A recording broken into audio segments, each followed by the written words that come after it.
Bienvenidos a DRS, Damas Reportando Sabotajes, un podcast donde nos metemos en los boxes del chisme, la técnica, las predicciones y las funas del paddock. Siempre con amor, o casi siempre. Hola chicas, ¿cómo están? Un largo fin de semana en Mónaco, ¿no creen? Y bueno, haciendo un resumen de toda la semana anterior, les cuento que empezamos el día miércoles con un partido de fútbol de los pilotos, que viéndolos jugar, sinceramente, qué bueno que se dedican a ser pilotos. En este partido se encontraba Carlos Sainz, Pierre Gasly, Hadjar, Berman, hizo acto de presencia Leclerc. ¿Y por qué el partido? Pues el partido se hace con buenas intenciones. Tiene la finalidad de recaudar fondos. Actualmente estos fondos se dividen una parte a la asociación Jules Bianchi y al Hospital Archet de Sina, que este hospital al final de cuentas atiende a personas con lesiones cerebrales. Y la otra es para la organización Be Safe Mónaco, que precisamente es para evitar los accidentes viales. Así que, pues creo que es una buena razón para jugar un partido de fútbol, ¿no?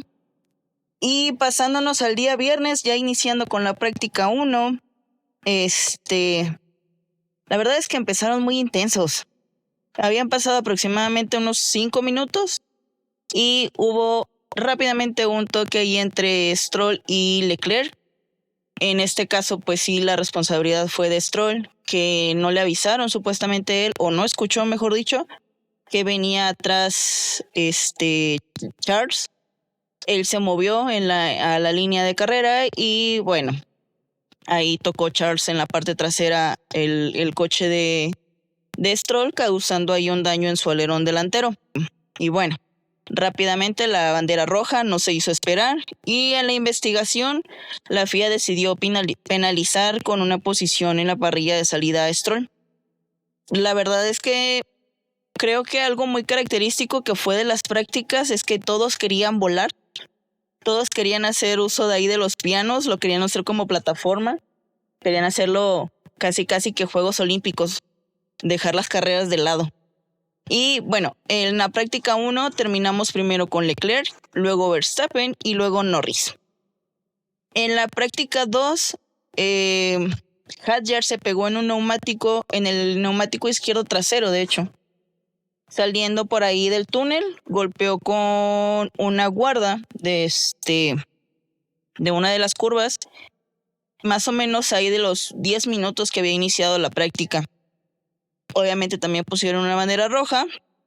Y bueno, en este caso a Hadjar le permitieron llevar el coche hasta boxes para poder trabajar en él y no afectar el resto de la práctica. Después de esto, por ahí del minuto 40, Piastri estaba saliendo en la recta de largada, no logró doblar, quería tomar la salida de escape y no lo logró. Entonces golpeó la barrera de frente, quedándose ahí sin alerón delantero y causando una bandera roja. Igual lo dejan a él llevar el coche a los boxes y para que trabajen en él. Aquí algo muy controversial que para mí se me hizo como mucho es que durante esta bandera roja de Piastri, que duró casi nada, Oliver Berman rebasó en teoría a Carlos Sainz y la FIA decidió ponerle una penalización de 10 puestos en la parrilla y aparte 2 puntos en la superlicencia. Repito, para mí al menos se me hizo un poco exagerado, pero ahora sí que las reglas son las reglas, ¿verdad? En esta misma vimos ahí a Stroll impidiendo a Gasly también, que igual casi lo coloca contra la pared. Pobre Stroll, sinceramente, no sé qué le pasó este fin de semana, estaba más distraído de lo usual. Y bueno, después de esto, Hadjar, después de haberse recuperado del daño en la llanta que había tenido, otra vez estaba en pista y faltaban como 10 minutos y alcanzó ahí a alzar el muro en una de las curvas. El coche se fue ahí un poquito de lado y se llevó un poco de publicidad en una de sus llantas del lado izquierdo. Y esto pues también hizo que tuviera nuevamente una pinchadura. En esta práctica nos quedamos nuevamente con Leclerc liderando, después Piastri y después Hamilton. Por último, en la práctica 3, pues sinceramente pasó un tanto irrelevante, aunque aquí vemos un poquito de luz ya para Max Verstappen, pues ya en este caso apareció en el top 3, sigue liderada por Leclerc, pero pues bueno, aquí tenemos también a Max haciendo aparición. En este gran premio hubo un poquito de mejora para el Ferrari, pero no siempre se les acaban las desgracias, porque ya faltando aproximadamente 1 minuto y medio para terminar la práctica, ahí Hamilton se encontró con un poco de tráfico, se hizo hacia el lado derecho y tuvo una pinchadura también. También se llevó un poco de publicidad. Afortunadamente pues no pasó a mayores, no hubo daños en el coche, pero pues ya no terminó la práctica al 100%. Entonces terminamos con las prácticas y empezamos el día sábado con la quali. Una quali muy disparatada en todos sentidos. Con la aparición de la goma C6, la goma más blanda de toda la gama de Pirelli, se nos alocan los pilotos, se nos alocan los equipos y las estrategias. E intentando un Aston Martin en Imola, Alpine sale con neumático medio. La verdad no hizo mucha diferencia para ellos, no sirvió, pero bueno. Russell empieza a reportar problemas con sus frenos y en otros problemas aparentemente tuvimos muy malas comunicaciones con los ingenieros. El ingeniero de Stroll le avisa que Gasly viene en una vuelta lanzada, pero Stroll, confundido el reflejo del sol, pensó que el Ferrari que estaba enfrente de él era Gasly, entonces no se quitó de la línea de carrera y estorbó a Gasly, lo que le costó una penalización de 3 puestos. De igual manera, Hamilton, en una mala comunicación con el ingeniero, le avisa al ingeniero a Hamilton que Max viene en una vuelta lanzada, pero que venía desacelerando. Hamilton intentó quitarse, pero de todas maneras terminó estorbando la vuelta de Max, lo que de igual manera le costó una penalización de 3 puestos. Todo tranquilo, empezamos las vueltas, empezamos a clasificar, empiezan a cambiar los neumáticos, todo en orden, ¿no? Para el final de la Q1, ya más tranquilos, Kimi empieza a hacer su vuelta lanzada, viene subiendo sus tiempos, todo excelente, pero se choca en la salida del túnel al final de la chicana, lo que termina definitivamente la Q1 y lo deja clasificado en Q2, pero sin poder participar. Sale una bandera roja, todos regresan a los pits y pues ya nada más salen para que termine Q1. Los eliminados aquí fueron Bortoleto, Berman, Gasly, Stroll y Colapinto, lo que marca una doble eliminación para Alpine. En Q2, de igual manera, Williams, Ferrari y Russell salen con los neumáticos medios. Tampoco se les ve muchas mejoras a ellos, la verdad. Russell, ya en plena vuelta lanzada, se queda sin potencia en el coche, trata de llevarlo lo más posible para ver si puede terminar la vuelta, pero en el túnel definitivamente se le queda. Igual una bandera roja, empiezan a empujar los stewards de pista. Una escena muy chistosa, los stewards iban riendo, yo creo que todos nos reímos. Anyway, ¿no? Para la bandera roja, ni Tsunoda ni Oscar marcaron tiempos. Llega Russell a donde puede llegar, lo sacan y reiniciamos, ¿no? Un poquito menos disparatado, Williams sale con llantas suaves para mejorar los tiempos que traían. Albon logra mejorar, pero Carlos se queja de que no tiene agarre, no está cómodo con ese Williams, no puede mejorar sus tiempos y termina eliminado. Entonces los eliminados terminan siendo Carlos, Hülkenberg, Tsunoda y ambos Mercedes, por su nula participación. Mal fin de semana para Mercedes. Y en una ya mucho más tranquila Quali 3, con nada interesante, nos dio estabilidad, por así decirlo, ¿no? Hicieron sus vueltas. Max, aunque vio una mejoría, realmente no estuvo a la par con los punteros este fin de semana. Piastri se ve que tampoco se veía cómodo. No sé si habrá habido algún cambio, alguna baja de confianza. No dio este fin de semana, sinceramente.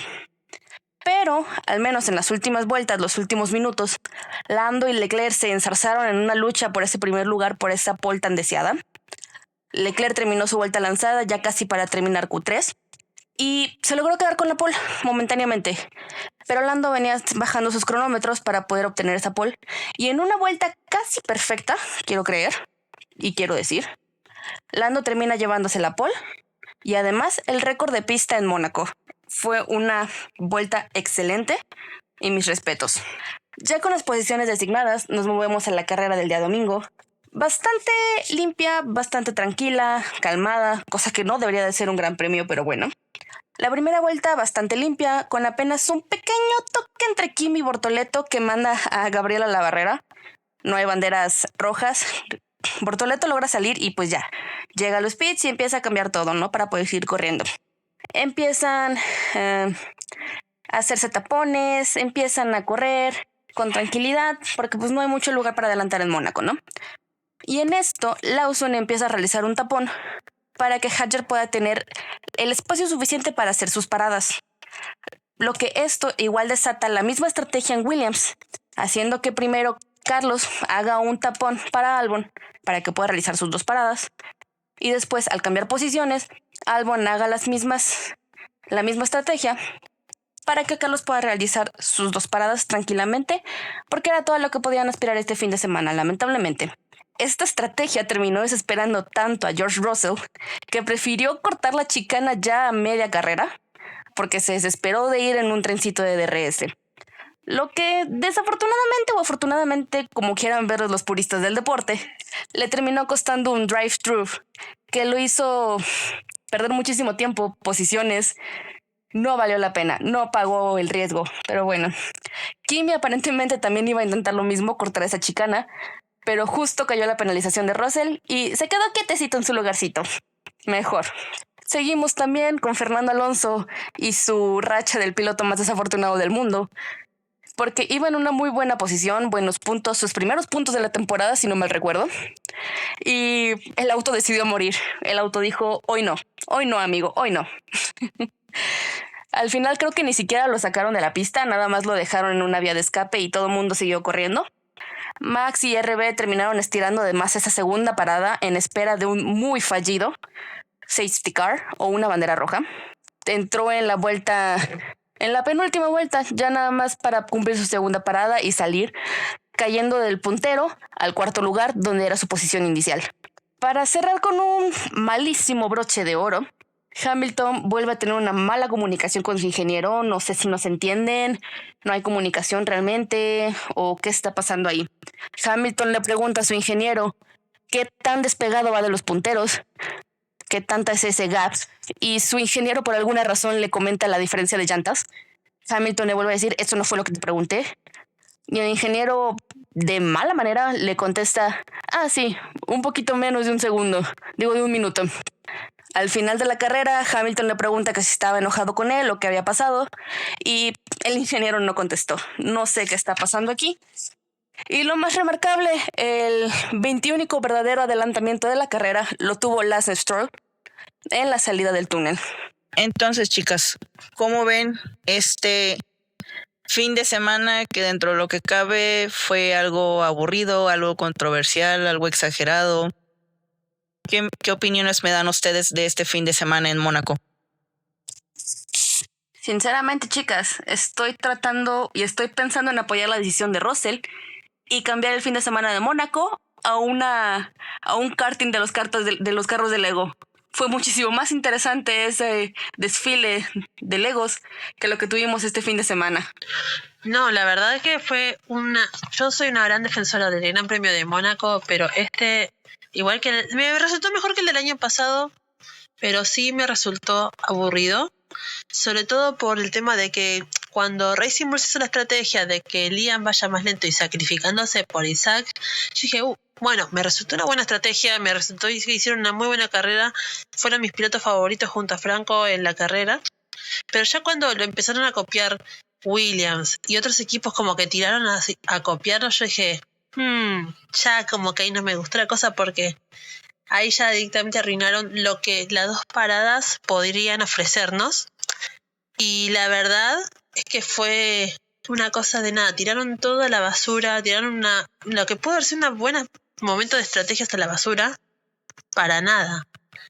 Al final, bueno, tuvimos la pelea entre Toto Wolff y James Wolff, justamente por este tema de la estrategia, pero honestamente fue como, tema de los equipos y el intento de copiar a Racing Bulls, ¿no? Pero bueno, veremos qué depara esto para las siguientes carreras, porque Mónaco, yo amo Mónaco, es uno de mis grandes premios favoritos, para mí es mítico, no lo tienen que sacar, pero ya no tiene perdón, ya no tiene esperanzas, parece. Bueno, es que dices, Firu, que copiando la estrategia de Racing Bulls, pero pues es que ¿qué otra cosa podría hacer Williams? ¿Qué esperanzas más tenía de no perder los puntos? Podrían haber aplicado una Mercedes, alargar esas paradas de más que no entiendo por qué lo hicieron, sinceramente. No soy ingeniera, entonces mi cabecita no da para entender eso. Y hubieran caído fuera de los puntos de igual manera. Tuvieron una mala clasificación por ese juego con las llantas medias, las llantas blandas. Y entonces, a fin de cuentas, lo único que podían hacer era rescatar los más puntos que pudieran. Y si les afectó la estrategia que hicieron Racing Bulls de empezar a hacer el tapón para darle el espacio a Hadjar primero y luego a Lawson, lo único que podían hacer era responder con la misma moneda, lamentablemente. Es como dijo Carlos, esta estrategia de 2 paradas no hizo más que aburrir y desesperarlos, porque terminaron manipulando la carrera a como ellos quisieron. No nos dieron adelantamientos, ya no hay espacio. Entonces, ¿qué más se podía hacer? Justo como dice Alex, la verdad es que esta técnica o esta estrategia de 2 paradas, sinceramente fue bastante ilógica, porque pues al final ellos dicen, ay, sí, es que vamos a darle más acción o más drama, si lo quieren ver así, y no lo lograron, en realidad no lograron nada. O sea, decía Max en una entrevista después, ya hay que mejorar los carros, hay que ponerles herramientas y jugamos Mario Kart y tiramos bananas a ver si así se entretienen. Porque, o sea, Mónaco podrá ser muy histórico, podrá tener esa importancia y ese peso precisamente por ser histórico, por formar parte de las joyas de la corona, pero realmente a estas alturas del partido, Mónaco no es un gran premio entretenido o un gran premio a la altura de lo que ya es la Fórmula 1, sinceramente. O sea, decía Russell, pues otra manera de que podamos entretener a la gente es que pase un helicóptero y esté tirando agua en puntos aleatorios que no nos digan, a ver si así se entretienen, porque volvemos a lo mismo, no es entretenido. Estas 2 paradas, sinceramente, solo lo hicieron para manipular. De hecho, Mercedes ni siquiera hizo ni una sola parada. Jura Toto que porque se les olvidó, a todo un equipo completo se le olvidó que eran 2 paradas. Ni siquiera se acordaron que tenían que hacer una. Pero bueno, es cosa de Toto Wolff, ¿no? En fin, la verdad es que veremos cuál es el futuro para Mónaco. Yo la verdad es que a mí me pone triste esta situación. Yo he visto carreras míticas en mis años viendo la Fórmula 1. He visto carreras impresionantes. Mónaco siempre se destacó porque la carrera es el sábado, no es algo nuevo, no es algo de ahora, es algo de toda la vida, me parece. Siempre Mónaco fue un circuito difícil, el circuito más difícil de la temporada, se dice. La carrera más importante, la joya de la Fórmula 1. Pero ver cómo la situación de ahora solamente se resuelve teniendo que modificar todos los coches, porque para mí es la única solución que tiene Mónaco. Porque después tuvimos, como digo, para mí hubieron momentos que podríamos destacarlos como highlights, como destellos de algo que pudo haber sido bueno. Ejemplo, el momento cuando después de que Pierre chocó porque se le rompieron los frenos, que Alpine se enfocó en darle una buena estrategia a Franco, que fue una muy buena estrategia y que le sirvió muy bien. O lo de la estrategia de Racing Bulls. Es como que son destellos. O el momento de la pelea entre Bortoleto y Antonelli también fue un destello, que fue un momento muy lindo, la verdad. O sea, por más de que hubieron amenazas de por medio, me pareció muy lindo, pero la verdad es que a mí me entristece porque Mónaco es uno de mis circuitos favoritos, es una de las carreras que yo espero, pero la verdad es que me parece que, yo no sé, mi única solución para Mónaco es que modifiquen el tamaño de los autos, pero honestamente no le veo futuro por algo prometedor. Acá menos que, no sé, como diga Verstappen, de que hagan tipo Mario Kart, o como dijo Russell, de que venga un helicóptero y que tire un poco de agua al circuito, la verdad. O sea, sí, yo entiendo eso. Lo que sí se debe de modificar el tamaño de los autos. A lo mejor sí nos sirve un poquito más. Pero pues hasta donde yo recuerdo, incluso en sus primeros GPs, no sé, 70s, 90s, como quieras verle, ya era muy difícil adelantar en Mónaco. Eso es algo que siempre hemos sabido. Porque Mónaco es un circuito muy, muy delgado. Y no hay muchos puntos realmente de adelantamiento. Porque si arriesgas de más, te terminas contra las barreras. Entonces, realmente hay que pensar si lo histórico que es Mónaco, porque es un lugar muy histórico, es un lugar muy emblemático, es la joya de la corona de Fórmula 1, realmente sigue aportando lo que aportaba en su momento a lo que es el campeonato ahora. Bueno, chicas, desviándome un poco del tema de que Mónaco ya no está entretenido como debería ser un circuito de Fórmula 1, quiero hablar sobre el podio de Charles. Venimos de Imola, en donde en las entrevistas post carrera que dio, él dijo que no tenía esperanza alguna para Mónaco. Y eso para mí quemó toda esperanza alguna en la semana. Pero luego vienen las prácticas y el tipo en las 3 quedó de primero y reavivó la esperanza enormemente.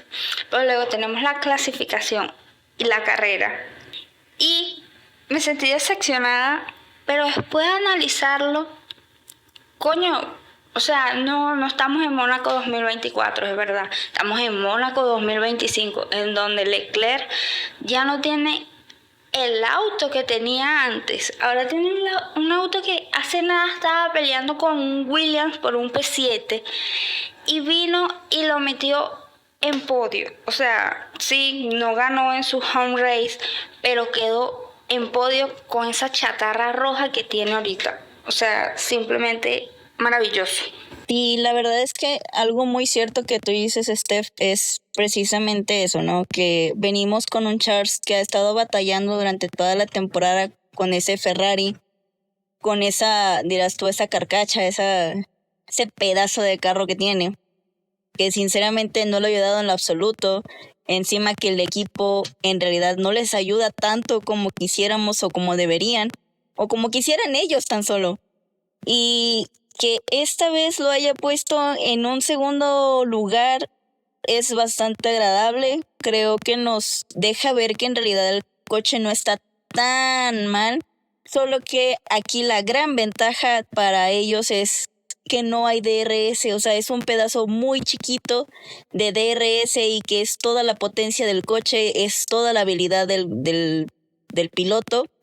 O sea, aquí sí se demuestra quién verdaderamente maneja bien su coche.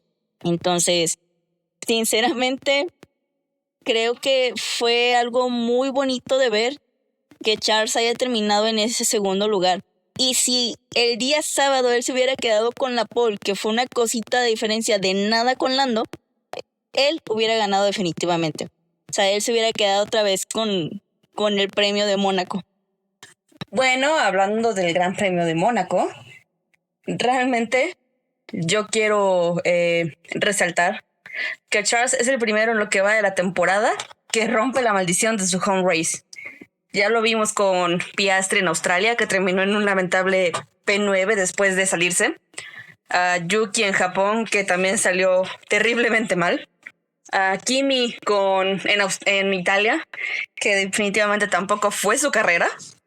Entonces, yo quiero darle un aplauso a Charles por poder por fin romper esa maldición. Va uno. Ahora yo quiero detallar algo que me resultó muy gracioso, la verdad.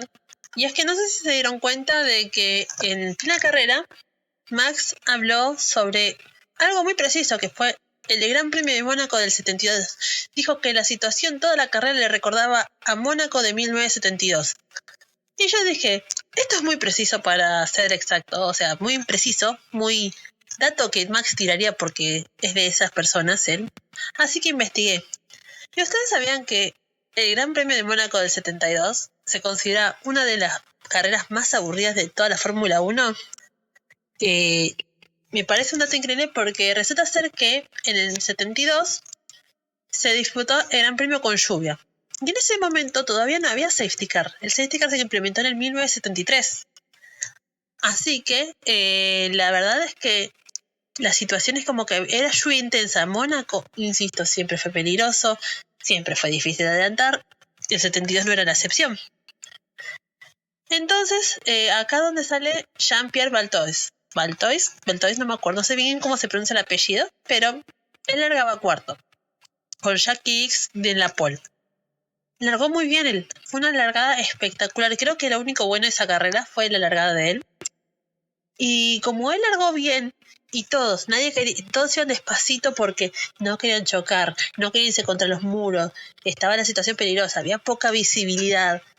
No, nadie hacía nada. Beltois simplemente agarró, aceleró y se fue y nadie nunca más pudo alcanzarlo. Por supuesto, no existía DRS y aunque hubiera DRS no se podía activar con lluvia.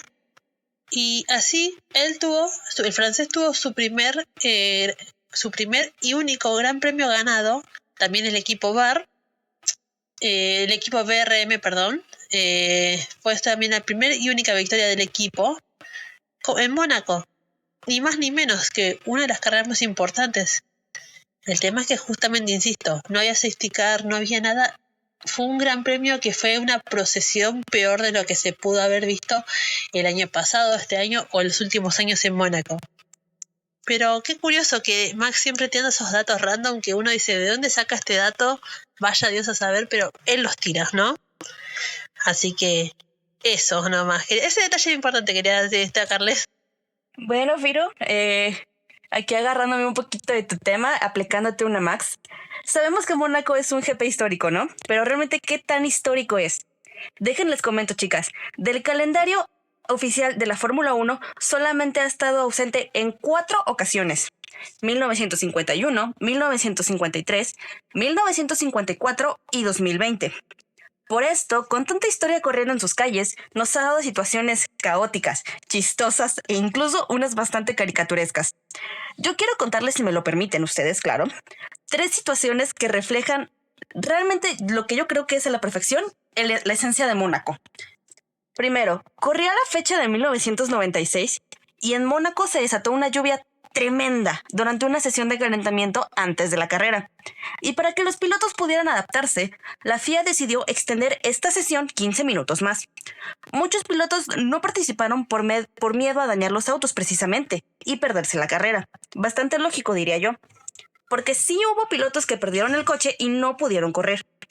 Durante la vuelta de formación, Mortemini chocó contra el muro. En la primera vuelta, Jos Verstappen, sí, el papá de nuestro actual campeón, pierde el coche y se desliza directamente contra un muro, mientras quienes salían de la posición 19 y 18, Fisichella y Lamy, tuvieron un toque y provocaron el retiro temprano de Minardi.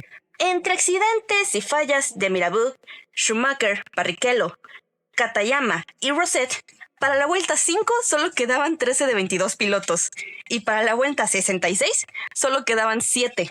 Dejando como líder a un Olivier Panis, quien había largado desde la posición 14. El último disparate vino de la mano de Eddie Irvine, que hizo un trompo que no le causó daños a su Ferrari, pero que sí le causó daños el choque que tuvo con Mika Salo cuando intentó reincorporarse a la pista, lo que provocó que Häkkinen, con su McLaren, chocaran con Salo, obligando a los 3 a retirarse. Esto colocó en el podio a Johnny Herbert en tercero con su Sauber, David Coulthard con McLaren y un sorpresivo Olivier Panis en el primer win del equipo Ligier en 15 años. Y como Mónaco es mágico y mágicas deben ser sus situaciones, en 1982 nos dio un final sacado de una caricatura. 5 líderes de carrera en menos de 2 vueltas. A solo 2 vueltas del final, Alain Prost tenía en su bolsillo la victoria, pero con la repentina lluvia cayendo sobre el circuito, vio el final de su fin de semana en la curva Tabac y se retiró. Ricardo Patrese recogió el liderazgo de carrera, pero al querer pasar a un coche que estaba doblado, hizo un trompo y terminó estancando su coche. Se quedó en la curva viendo cómo Pironi colocaba su Ferrari en la primera posición. Ya en la última vuelta, aunque su alegría fuera poca, porque segundos después Pironi se quedó sin gasolina. Y como si la victoria estuviera maldita, atrás venía el cuarto nuevo líder de carrera, Andrea De Cesaris con su Alfa Romeo, quien, siendo víctima de las burlas del destino, la verdad, se quedó sin gasolina igual que su predecesor en la carrera. Otra vez, venía Derek Daly con un Williams dañado por un toque de carrera unas cuantas vueltas atrás, mismo daño que le impidió conseguir su victoria. Con ya pocos coches en pista, los Lotus de Mansell y de Angelis venían detrás, ya como líderes por el retiro de todos los anteriores, a pesar de que tenían 2 vueltas perdidas. Pero como Mónaco quería seguirnos sorprendiendo, Patrese pudo recuperar el coche y conducir hasta la línea de meta, tomando la victoria en una ya muy disparatada vuelta 72, con Pironi y Cesaris acompañándolo en el podio. Y para terminar de reflejar lo que es la esencia de Mónaco, y como no solo es importante el clima, sino también las estrategias y aciertos en los pits, en 1992, Mansell había liderado toda la carrera ese año, pero tuvo que parar a boxes por una tuerca floja en una de las llantas de su monoplaza, faltando solo 8 vueltas. Mónaco cobra caro los errores, lo que lo dejó en la segunda posición a 5 segundos de Ayrton Senna cuando salió de pits, pero con llantas nuevas, tanque casi vacío y esperanza, sobre todo esperanza. Así, marcando vueltas rápidas, redujo los 5 segundos a solamente 1.9 en solamente 2 vueltas. Pero pues sinceramente ya no hubo manera de recuperar la posición, regalándole su 4ª victoria consecutiva en el circuito a Senna. ¿Cómo ven, chicas? Por favor, que las escuderías entrenen a su equipo de pits y que entrenen a sus estrategas, porque no, Mónaco siempre va a cobrar caro cada error. Bueno, chicas y nuestros queridos oyentes, llegamos a la sección favorita de todo el mundo, o al menos la mía, que es No hay pregunta tonta. Y aprovechando que estamos hablando de Mónaco, quiero lanzar esta pregunta porque me surge la duda de ¿por qué los monoplazas son tan grandes y esto hace que Mónaco sea aburrido? Yo la verdad es que no es que lleve mucho tiempo viendo la Fórmula 1, pero al menos yo considero que Mónaco es como de esos circuitos actualmente que es como para asegurar tus puntos, porque realmente no hay mucho que se pueda hacer, muchos adelantamientos, y viendo muchas comparativas en TikTok he visto que los monoplazas en años anteriores o en épocas anteriores eran un poco más pequeños o permitían como esta acción en pista. Entonces yo quisiera que alguien me pudiera responder por qué actualmente los monoplazas son tan grandes y que es imposible para los pilotos poder hacer rebases en circuitos como Mónaco. Bueno, Ale, yo te puedo responder eso. No hace falta retroceder tanto en el tiempo, hay que irnos hasta el año 2013, cuando todavía se usaban los motores V10. Nosotros actualmente estamos en una era de los motores híbridos, pero en esa época los motores de V10 eran otra cosa. Los motores eran más livianos, más compactos, más simples, no tenían tantos componentes como los tienen hoy en día. Entonces eso hacía que el auto sea más pequeño, mucho más pequeño, reducía de tamaño en 40 centímetros, peso en 200 kilos. Es una locura, parece poco, pero es un montón. ¿Pero qué pasó? Perdón, estos son los V8, no los V10, me equivoqué yo. Cuando llegó la nueva era, la era híbrida en el año 2014, se trajeron los motores V6 Turbo, que tienen un sistema eléctrico que lo componen el MGUK, que eso ayuda a recuperar energía en la frenada, y el MGUH, que recupera energía del calor del turbo, o sea que complementan todo lo que desgastan, todo lo que consumen, lo usan como energía, ¿no?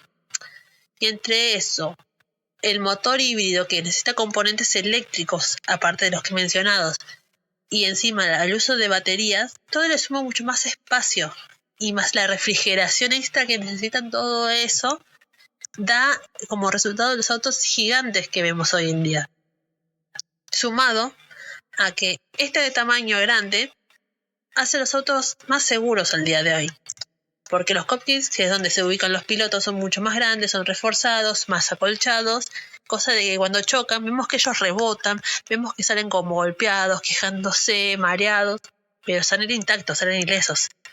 lo mucho que puede pasar que es que justamente un piloto se rompa la mano, como le pasó a Richardo en el año 2023, pero no más que eso.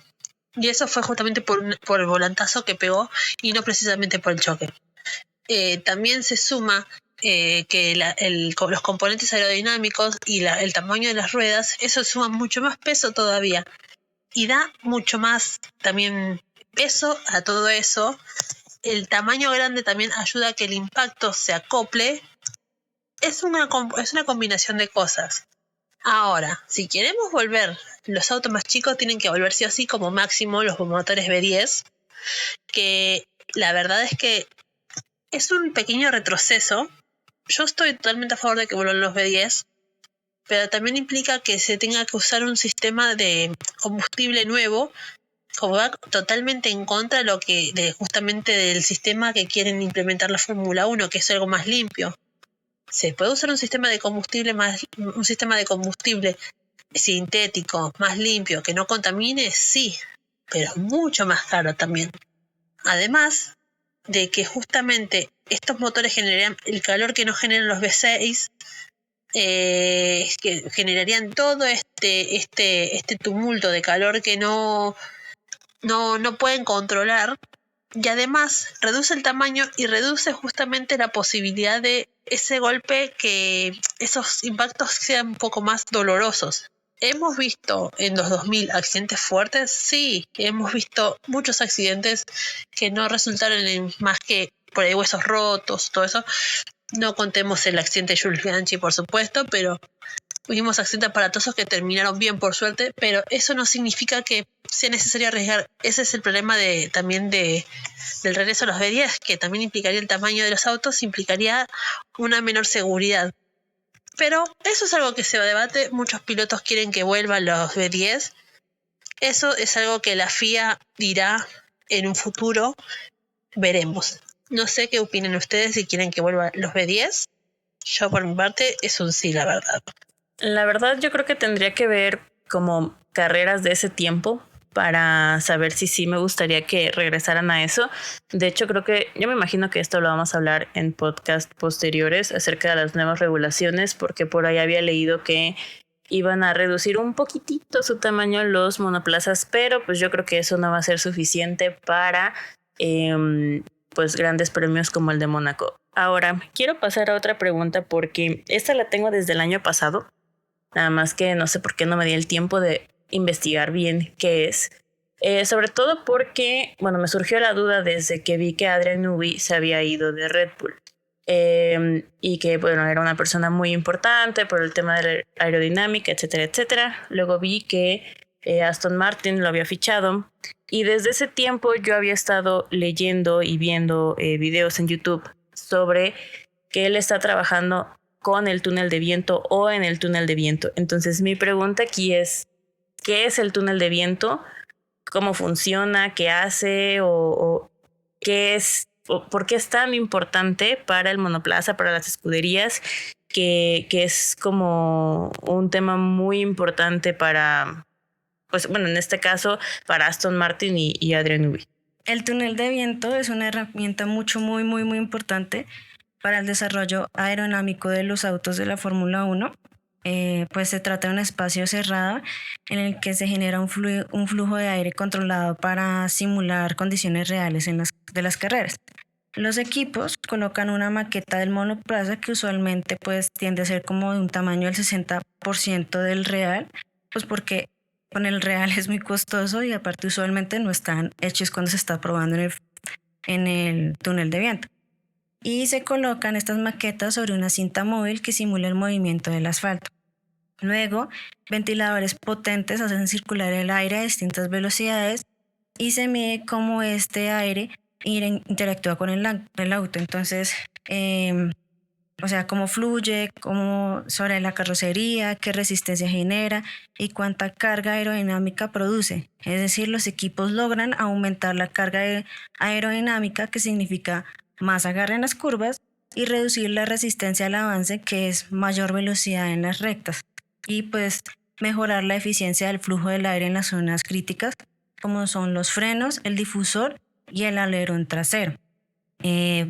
Para estas pruebas, pues se suele colocar sensores y cámaras alrededor que registran toda la información y con eso los ingenieros pueden modificar alerones, los suelos o los boards, que también son conocidos como los turning vanes o alaves giratorios o paletas giratorias, que son unos dispositivos aerodinámicos situados delante de los side pods o los tubos laterales y están pues delante de las ruedas, o sea, esos aleroncitos que se encuentran al lado de las ruedas, eso es un board. Y es importante porque por ahí esto ayuda a manejar el aire sucio que sueltan los otros autos y todo esto en conjunto son los elementos para optimizar el diseño del coche y pues bueno, del monoplaza, mejorar el agarre de las curvas y reducir la resistencia en rectas. Además, estas pruebas en el túnel de viento se complementan con simulaciones con computador, que lo hace en el CFD, que es dinámica de fluidos computacional, para obtener resultados más precisos sin necesidad de salir a la pista. Ok, esto que me estás contando suena como muy costoso. Entonces me surge otra duda. ¿Todas las escuderías tienen acceso a un túnel de viento o cómo funciona esto de poder probar la aerodinámica del carro sabiendo que obviamente dependiendo de dónde quedes en el campeonato o así, pues es como el presupuesto al que tienen acceso? Sí, o sea, utilizar el túnel de viento es muy costoso. Entonces la FIA es muy estricta con su uso y para poder regularlo limita el tiempo de cada equipo.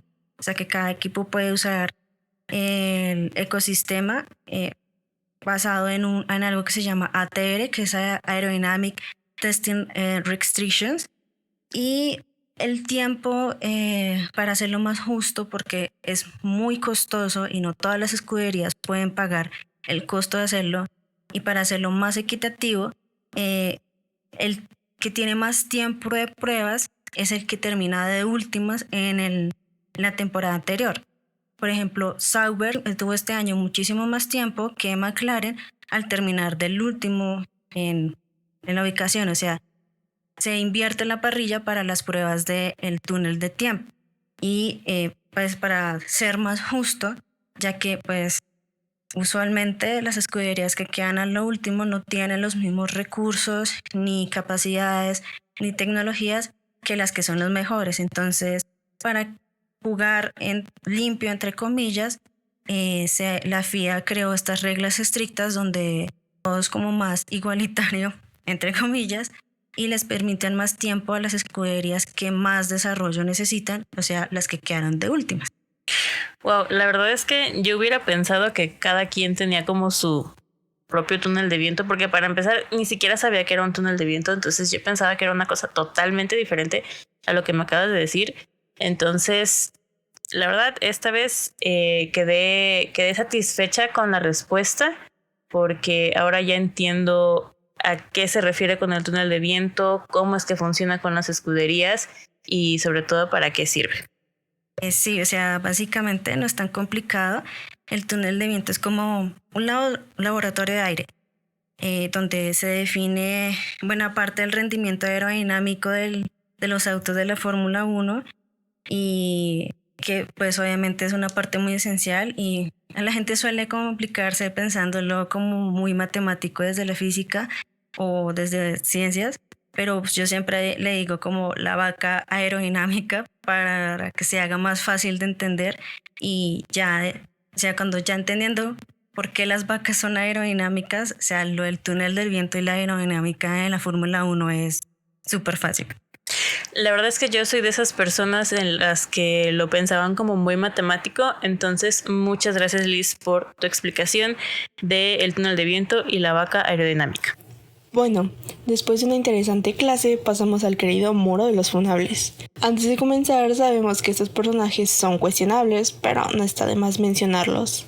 Primero, Jacques Villeneuve y su comentario sobre Kimi Antonelli criticándolo por llevar a sus compañeros de clase a Imola. Según sus palabras, tienes que centrarte en las carreras, tu efecto en él. Recuerda a ti mismo que es tu oficina, no llevas amigos ni familia a tu oficina. Perdón, ¿desde cuándo llevar amigos provoca fallas en el monoplaza? Y siguiendo su lógica, ¿los padres de los pilotos deberían quedarse en casa? Es absurdo. Segundo, Ben Sulayem. ¿Es necesario explicar por qué está aquí? Y de paso a los 36 clubes automovilísticos que lo están apoyando para su reelección. Y qué sorpresa, casi el 95% son de Latinoamérica. Tercero, Lewis Hamilton. Dios, me duele decir esto porque es de mis pilotos favoritos, pero colaborar directamente en esa película, ser amigo de un actor con denuncias de violencia doméstica, y el cual ni sus hijos quieren tener algo suyo. Y además simpatizar con Red Pills. ¿Qué cosas?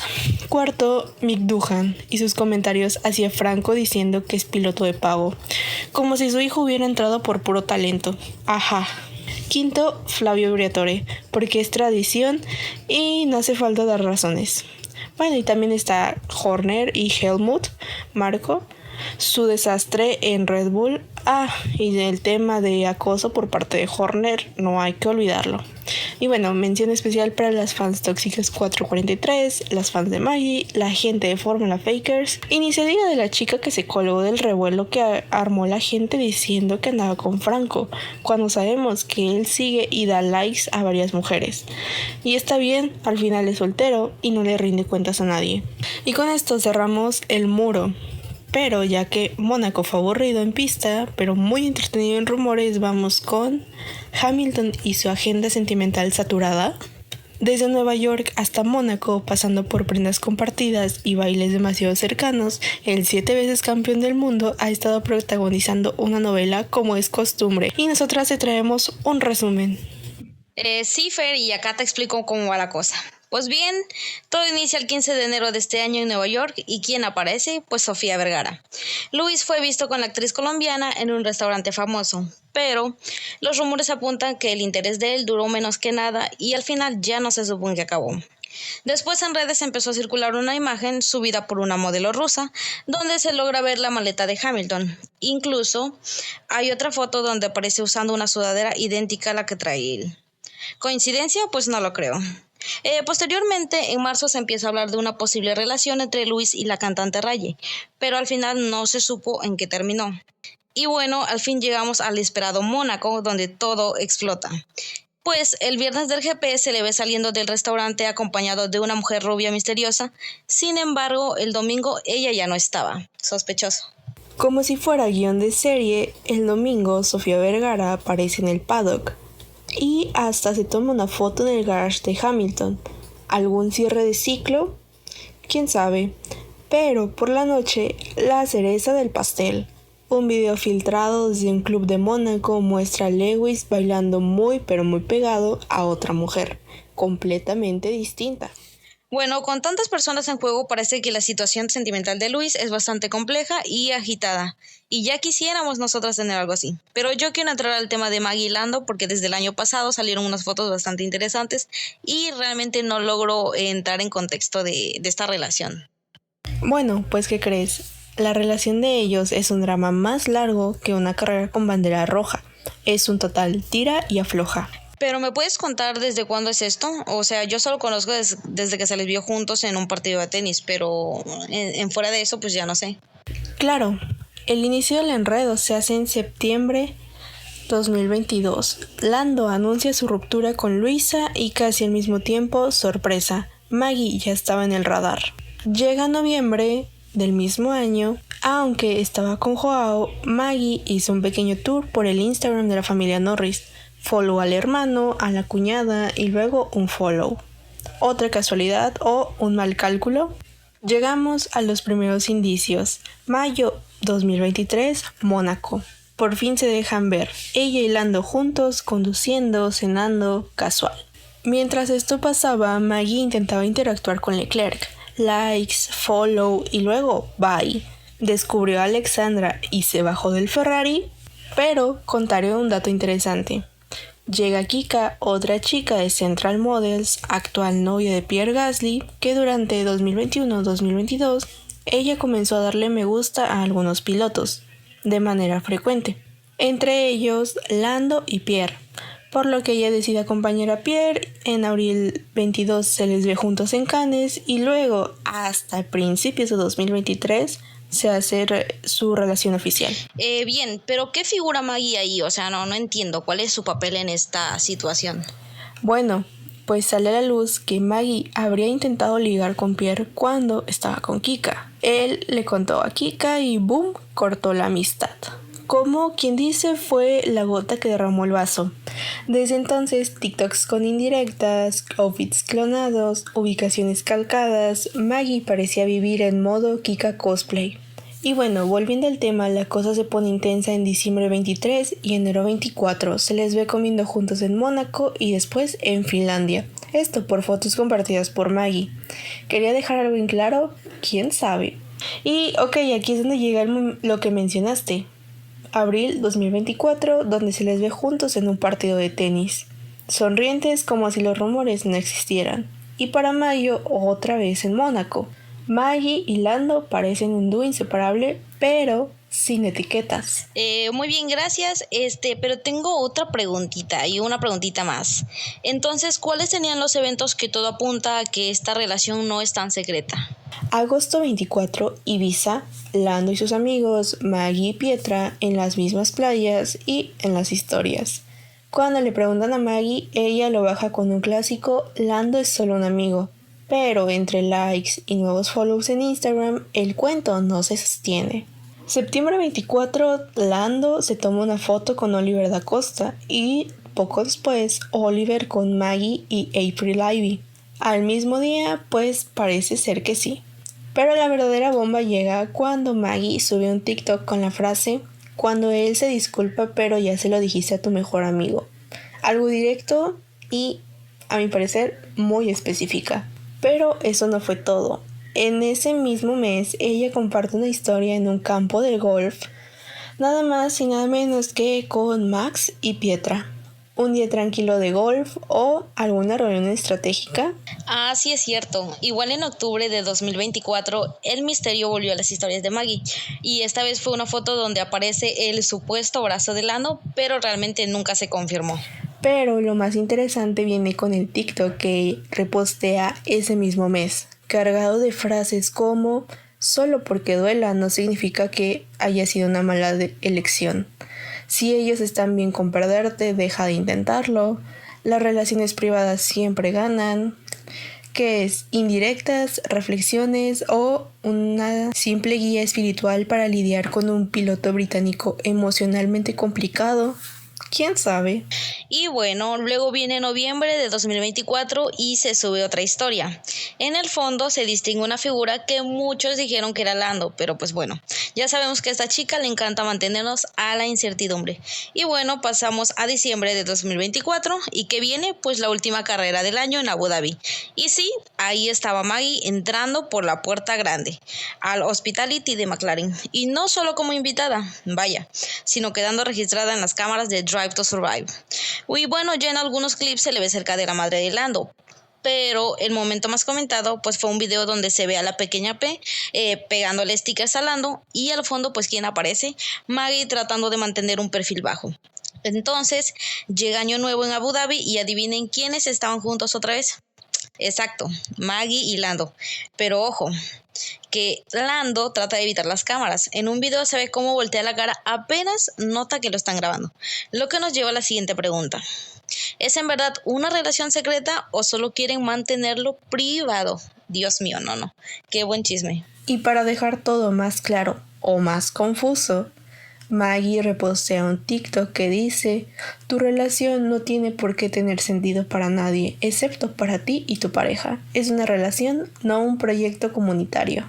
Entonces regresamos a enero de este año, donde los rumores no bajan y los dos son vistos en Mónaco. Y ya para febrero, pues ya, ¿qué les preocupa? Ya ni se esconden paseos por las calles de Monte Carlo junto a Pietra y Max.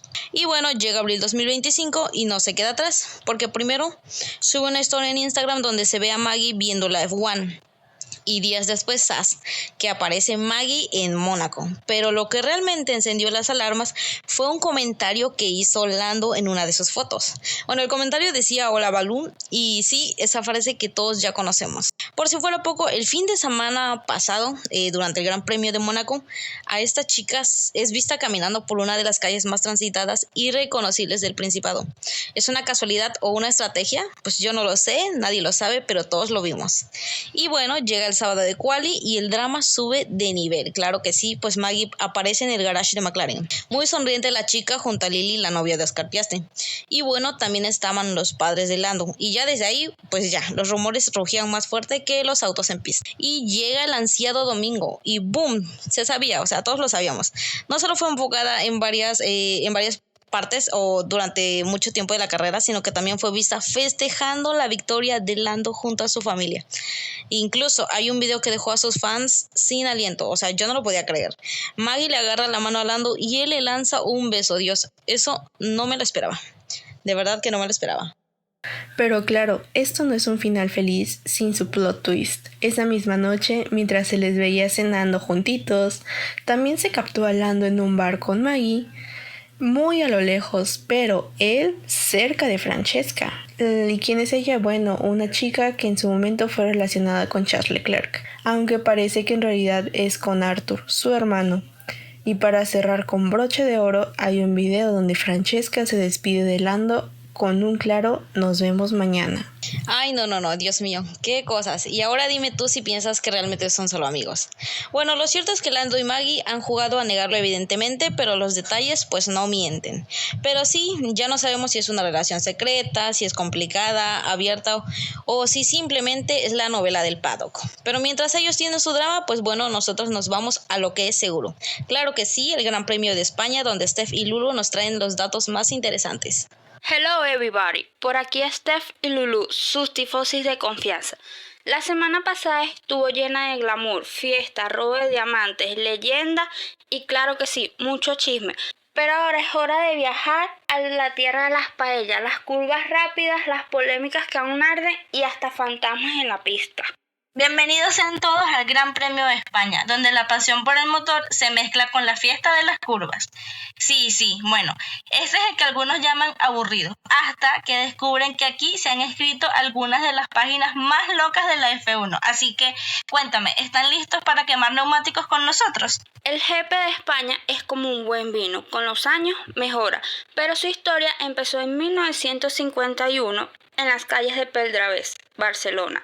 Coche de los 50, sin seguridad y pilotos con más agallas que aire en los pulmones. Ahora sí, permíteme interrumpirte con pequeños datos rápidos. El primero es que el primer ganador de este gran premio fue Juan Manuel Fangio. Exactamente, por si te lo preguntas, es ese mismo que después se convertiría en leyenda. En los años 70 se corrió en Jarama, un circuito tan estrecho que los adelantamientos eran, milagrosos. Casi que podemos decir Mónaco 2.0.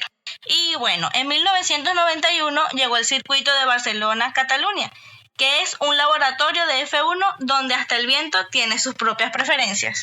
Y si creen que lo saben todo, pues no. Aquí les van 5 gemas que no encontrarán en Wikipedia.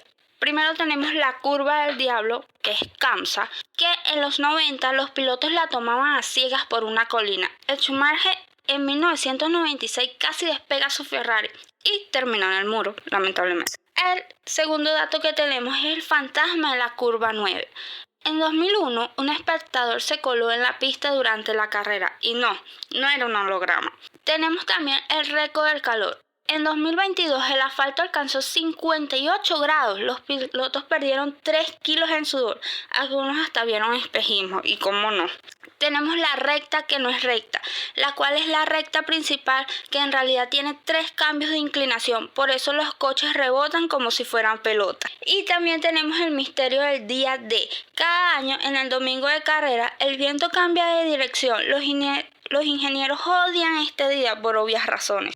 Bueno, Steph, y fíjate, luego dicen que España es solo sol y playa. También tengo 3 datos más y tenemos la maldición de la pole. Desde 2007 hasta 2016, solo 3 poles se convirtieron en victorias. El circuito exige tanto que salir primero no te asegura nada. Después tenemos el circuito multitarea, en la pista de mayor uso en tests de pretemporada. Los equipos lo conocen al milímetro, pero cada carrera sigue dando sorpresa. Y tenemos debutantes que brillaron. Además de Verstappen, en el 2016, Charles Leclerc hizo un sólido top 10 en su primera temporada con Alfa Romeo en 2018. Ey, Steph, esos datos están buenísimos, pero ¿cómo te queda el ojo si yo te cuento que en el Gran Premio de España tenemos polémicas que aún queman? Porque sí, aquí no solo se corren vueltas, también se cocinan dramas. Como por ejemplo, tenemos el llamado Schumacher y el Traction Gate en 1994.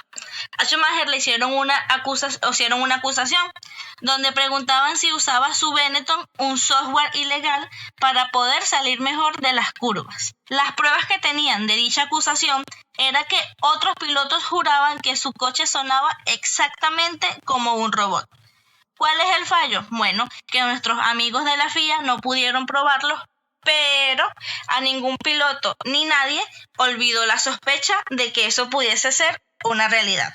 Otra polémica que tenemos es el Alonso versus Hamilton en 2007. Fue una batalla en la que vimos a dos pilotos del mismo equipo, en ese entonces McLaren, odiándose en todas y cada una de las curvas. El momento clave de esta riña, o como le quieras decir, fue en la Q3, cuando Alonso bloqueó a Hamilton en boxes para que no hiciera una vuelta rápida. ¿Cuál fue el resultado de esta pelea? Fue que Alonso perdió la pole y casi, dicen las malas lenguas, que pierde su silla dentro del equipo. También tenemos el milagro de Verstappen en el 2016. Un Max de 18 años debutaba con Red Bull, había lluvia, caos y nos encontramos con que al final ganó su primer GP. Y bueno, otro dato extra es que, por cierto, España no ha visto a un piloto español ganar en casa desde el 2013, cuando Alonso lo logró con Ferrari. Este circuito es más dramático que una telenovela turca. Pero hay una pregunta que ronda mucho por ahí y es ¿por qué es el laboratorio definitivo de la Fórmula 1? Bueno, el circuito de Barcelona-Cataluña no es solo una pista, es el detector de mentiras de la Fórmula 1. ¿Por qué? Porque sus curvas combinadas exigen perfección técnica. Si tu coche es lento aquí, no hay excusas que valgan. Aquí se descubre si tu aerodinámica es eficiente o puro humo. Los neumáticos sufren tanto que delatan estrategias más calculadas, así como las de Ferrari. Y hasta el viento traicionero saca los trapos sucios de la telemetría. La traducción de esto vendría siendo: si tu coche no funciona aquí, mejor ve pensando en tus vacaciones. Y como dijo Adrian Newey una vez, ganar en Barcelona no te garantiza el título, pero si eres lento aquí, olvídate de él. Aprovechando, vamos a mencionar sobre los momentos que definieron épocas. En 1991 tuvimos la lucha entre Mansell y Senna, que estaban luchando rueda a rueda durante la última curva. En el 2001 tenemos el momento en el que Mika Häkkinen se despide de la Fórmula 1, haciendo un trompo en la curva 1. En el 2013 tenemos a Alonso adelantando a Hamilton por fuera en la curva 3. Lo más importante de este dato es que lo hizo con solo 3 ruedas y casi fuera del asfalto. Y bueno, en el 2020 tuvimos una carrera vacía por el COVID, pero que resultó en un final de infarto. ¿Por qué? Además que no he mencionado el momento que definitivamente definió una época. En el año 2012, Pastor Maldonado ganó el Gran Premio de España. Esta es la primera y única victoria de un piloto venezolano en la Fórmula 1. Contra todo pronóstico, venció a Fernando Alonso en su casa y le dio a Williams su primer triunfo en 8 años. El podio fue incendiado por una celebración, o sea, literalmente, no les miento, el box de Williams se prendió fuego minutos después. Un poquito de contexto extra acerca de esto. Pastor Maldonado en el año 2012 fue acompañado por varias polémicas, ¿ok? El día sábado hizo una pole position, pero todos pensaron que se debía al error que había cometido Lewis Hamilton, que fue penalizado. Pastor Maldonado no solo corrió una gran carrera, sino que dominó la estrategia, porque soportó la presión de Alonso y Kimi Raikkonen en las últimas vueltas. Se convirtió en el 5º piloto latinoamericano en ganar una carrera de Fórmula 1, después de Fangio, Reutemann, Montoya y Fittipaldi. Hubo una celebración inolvidable de parte del equipo de Williams. Pastor Maldonado subió al podio con la bandera de Venezuela, hizo el saludo militar. Y esto es lo que les comentaba, el paddock de Williams se incendió por una chispa en el combustible. Lo más curioso es que esta fue la última victoria de Williams. Los pongo un poquito en contexto referente a esto. Esa victoria no solo fue el primer triunfo de un piloto venezolano, sino que también fue el primer triunfo del equipo de Williams en 8 años, después del Gran Premio de Brasil de 2004 con Juan Pablo Montoya. Tras esa carrera, Williams nunca volvió a subir a lo más alto del podio, a pesar de podios ocasionales con Bottas o Massa en 2014, 2015, cuando el equipo de Williams vivió un breve resurgir. Este circuito respira historia, ¿lo sienten?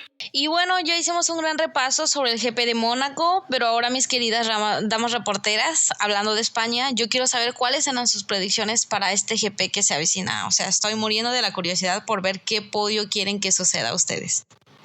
Por mi parte, llámeme de Lulu, llámeme persona que le tiene mucha fe a su piloto y al equipo. Le tengo mucha fe más, así que siento que si no gana, termina como mínimo en el podio.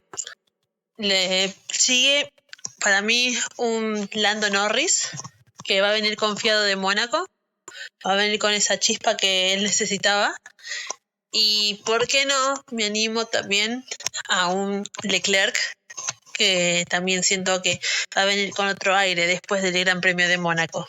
Mi predicción para el podio, yo digo que Max de primera, porque es una pista que él domina muy bien y teniendo en cuenta lo exigente que es y ciertas cosas de desempeño, yo digo que Max en podio, segundo Oscar, y precisamente por cuestiones más técnicas, y tercero yo creo que Lando, porque sí, o sea, en ese McLaren sí hay mucha posibilidad de que quede muy arriba, incluso en el podio, y como dijo Firu, seguramente viene con demasiada confianza por lo de Mónaco.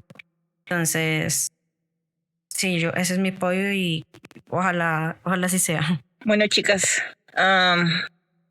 pues sí, vimos, yo creo, un Mónaco muy diferente ahí con Leclerc. Quiero pensar que va a estar en podio. Definitivamente va a estar Max, o tiene que estar, porque como dice Liz, es una pista que él maneja muy bien, que él la contempla, mejor dicho, la controla muy, muy bien. Entonces, sí, va a estar Max. Y bueno, con la confianza que ganó ahorita en Mónaco y ese cambio de mentalidad, creo que sí va a estar Lando. ¿En qué órdenes? Igual no me arriesgo, pero sí, yo creo que van a estar ellos. Yo sinceramente no sé.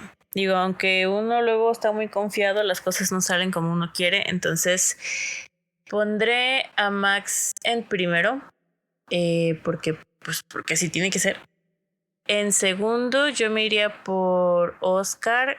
Y en tercero vamos a poner a alguien de la casa. Entonces voy a colocar al Maciosare, a nuestro querido Sainz, porque pues ya les toca algo a los pobrecitos.